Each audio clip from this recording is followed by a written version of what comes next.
guys, Murita say now it's JM Wema Comedy aka Baba Juju. Boys to 10 boys and when I'm good subscriber to 10 and subscribe kwa muri kuita tiri porambe mangu daro boys ende mungo share video mujiwezera subscribe mu like yeah right fana mnasipo ba Juju wewe kunoka timbo tara ni mafanzera timbo atenda change mawatenda kana kushare kwa video. Hello guys, turongo timongo asafunza saburisa Subscriber nezvizvi tiri kuita izvi tiboatendawo tuma subscribers zvoda kuwanda wari kuwanda apa unozati chii mira ndikudzi unofanira kutenda mama tikunoita ndaudzi ndakakudza tikuenda kunoona NB uye kwanaJatiwero and toda kunoshita naJatiwero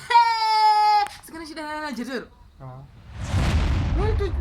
mejuju achidana naJatiwero anoti mejuju nabajuju aiwa kazviti bora ndinoenda kudana ozimwe weikona iwe naiwe kuchii futi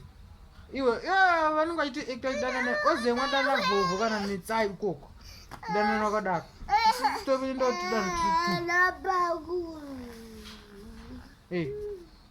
yoya right vanoda kekti udana munokuwiva udanana nasolo aite ndora ndisingadoi ndandoda kudana naJatiwero uya